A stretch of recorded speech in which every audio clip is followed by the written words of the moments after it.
करीब 15 साल पहले तक इमराना भट्टे पर मजदूरी करती थी। आज उसके पास कई प्लाट व मकान हैं। बेटे के साथ महंगी कार में 2 बार बेटे के ससुराल गई। बीच बीच में अपने मायके कैराना में भी जाती है।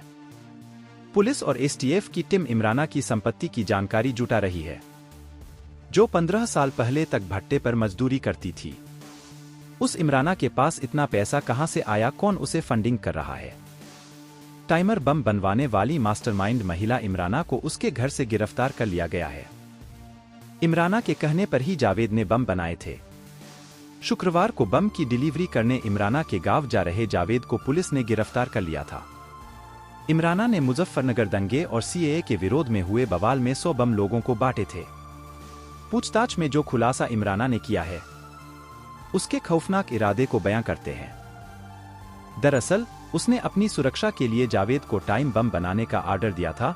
4 बच्चों की मां इमराना ने बताया कि 2013 के मुजफ्फरनगर दंगों में उसका घर जला दिया गया था, जिससे उसे काफी नुकसान हुआ था, जिसके बाद से ही वह काफी गुस्से में थी। उसने 12 से 13 साल पहले भी जावेद से 2 बम लिए थे, लेकिन एक बम की बत्ती निकल गई थी। फटने के डर से उसने उसे काली नदी में फेंक दिया था। इसके बाद उसने फिर से जावेद को बम के लिए पैसे दिए थे। इमराना ने बताया कि उसने बम इसलिए घर में रखे थे ताकि अगर फिर से दंगे हो तो वह उससे धमाका कर सके। उसने यह भी बताया कि कुछ बम उसने जानने वालों को भी दिए थे, जिनका नाम पता अब उसे नहीं मालूम। इमराना से पुलिस और खुफिया एजेंसियां पूछताछ कर रही हैं। इमराना और उसके परिवार के अन्य सदस्यों को बाहर से फंडिंग हो रही है या नहीं, इसकी पुष्टि के लिए पुलिस उनके खाते की डिटेल खंगालेगी। इससे रिमांड के दौरान इमराना से कुछ बिंदुओं पर पूछताछ की जा सके। नगर कोतवाल महावीर सिंह चौहान ने बताया कि जावेद और इमराना का कोर्ट से एक साथ रिमांड मांगा जाएगा।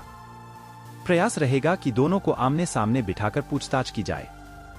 टाइमर बोतल बम बनाने के लिए जावेद मीरापुर से बारूद लाया था। इसकी पुष्टि होने पर पुलिस ने जावेद को बारूद मुहैया कराने वाले की तलाश शुरू कर दी है। यह भी पता लगाया जा रहा है कि बारूद देने वाले के पास लाइसेंस है या नहीं। इमराना की गिरफ्तारी के बाद पुलिस ने उस पर विस्फोटक अधिनियम की धारा भी बढ़ा दी है। शनिवार को पुलिस ने जावेद पर इस धारा के अलावा 2 अन्य धारा लगाई थी, लेकिन उस वक्त इमराना गिरफ्तार नहीं हुई थी।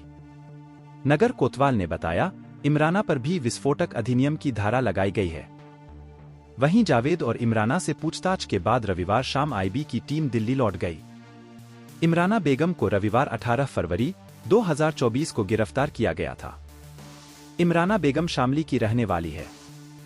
उसने जावेद नामक शख्स को टाइम बम बनाने का टास्क दिया था। जावेद ने यूट्यूब पर वीडियो देख कर टाइम बम बनाना सीखा और फिर उसने कई बम बना डाले। बम के साथ टाइमर भी उसने बनाया था। लेकिन गुरुवार 15 फरवरी 2024 को मुजफ्फरनगर की काली नदी के पास से यूपी एसटीएफ को उसे दबोचने में कामयाबी मिली।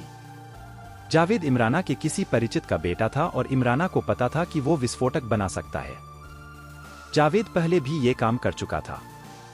इमराना का कहना है, वो भविष्य में अगर कोई दंगा हो तो अपनी सुरक्षा के लिए ये सब कर रही थी। आईडी बनाने के लिए उसने जावेद को 10,000 रुपए एडवांस में दिए थे। डिलीवरी के समय 40,000 रुपए और भुगतान करने का वादा किया गया था। हालांकि डिलीवरी के दौरान ही वो पकड़ा गया। इमराना बेगम को आईपीसी की धारा 286 और विस्फोटक अधिनियम की धारा 4/5 के तहत जेल भेज दिया गया है। आगे की पूछताछ के लिए उसे पुलिस की हिरासत में लिया जाएगा, क्योंकि टाइम बम बनाने के पीछे क्या मकसद था, इस संबंध में उसने जो कुछ भी बताया है उसकी पुष्टि करनी आवश्यक है। जावेद और उसका बेटा जरीफ पटाखा बनाने का काम करते थे।